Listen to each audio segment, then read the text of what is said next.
Okay, mine is like completely different. It is not super visual. Well, it is in a way, Yeah. but it's how to use Claude to get to know your new email subscribers or your prospects better. So if you, my wife's an interior designer, and she's constantly getting people who are interested in her offering. Or if you're at that bike shop and you have a way for people to sign up to get a coupon code, it's really helpful to get people much more personalized outreach, whether you're doing it in an automated way or in a, just individual. I'm going to send you a follow-up text or email or something like that.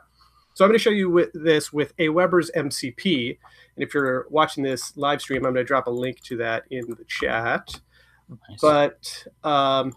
But whatever your email platform is, as long as they have an MCP, which you can connect in Claude or ChatGPT or whatever tool that you're using, you can do the same thing.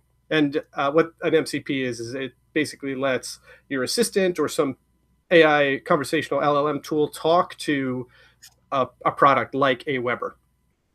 So what I'm asking for is for a subscriber on my list. This is for my Would You Rather newsletter, so it's going to be a little goofy. I want a report of the last 5 emails that I've sent them and how they've engaged, a narrative recap, so like a storytelling version of how they engage with me, and I want to do a web search of that email to get publicly available information based, so I can get to know them better and more personally reach out to them. So I ran that, and what I got is this Markdown report, which is pretty darn awesome. So it noticed a couple things about this. The big one that I thought was so cool is this was a testing email of mine, and it recognized that and called it out. It was like, this is almost definitely a testing email. So that's neat in this case, but the translation to your own case is these LLMs are really good at one thing in particular, and that's pattern matching. They can see patterns that are hard for us to see, and they can see them in bulk. And that was an example of it recognizing something that is a pattern out in the world and calling it out.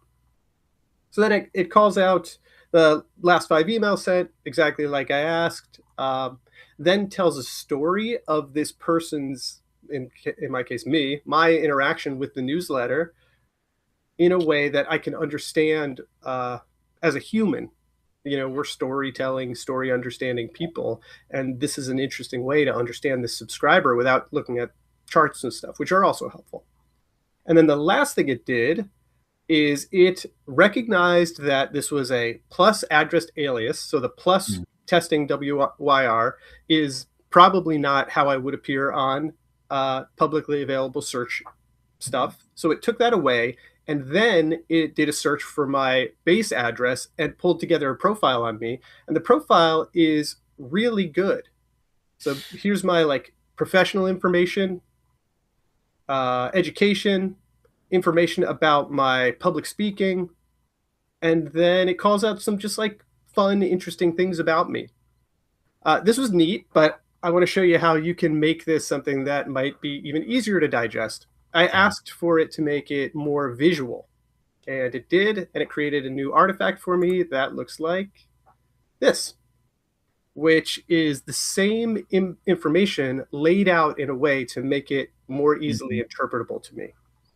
So here's the high level engagement rate, the tags that this person has. It called out the fact that it thinks it's a test account, and then gives me a one-liner on my engagement, which is so cool. Yeah. And then this last public profile card. And I'm going to try something live now, because let's talk about how we would make this useful. I'm going to say, let's say this person just signed up for my new survey tool, and I want to send them a personal outreach email welcoming them. Here, you can vamp to fill the space while I'm typing that out. I think about this too. We get a question a lot with an ESP like AWeber, where it's like, can I use this as a CRM? I mean, what this is unlocking too is just so much background and contextual information about your subscribers, where you can know what their needs are, what they're looking for. It's also you could make this scalable by saying take this segment of my subscribers or something like that and show what their behaviors are, so you understand what your audience is looking to learn about, to hear about what their needs are, what their pain points are. Like you have an analyst just on hand. There's so many tools that we used to use to like to learn more about, you know, a subscriber, and it's just right there. Yeah. It's crazy to me. Yeah, it's so cool. So I've asked it to write a personalized outreach, like welcome email for me based on this person's public profile, personal profile.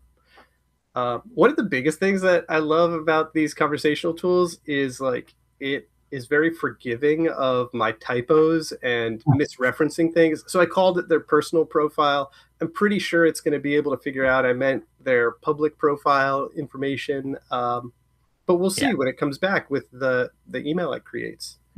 But this is something like conceptually that is really cool. This is the idea of user interface on demand. So if you have data somewhere, like in a spreadsheet or in a website that you can access via an MCP or connector, and you want to visualize it in a certain way, like say, I just want to compare one message to another and see what happens. You could just do that and have tools like Claude and ChatGPT build you user interfaces, reporting software on demand that you only need right then and there. You may only need to look at it once, but you can finally do that very bespoke building.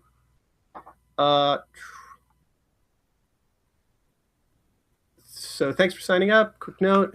I read your AWeber post on bumping survey response rates by 116%, and that mindset is exactly what this tool was built for. That's awesome. So it found a public post that I had written. I didn't test this beforehand, so this is pretty cool. It found a public, you wrote it.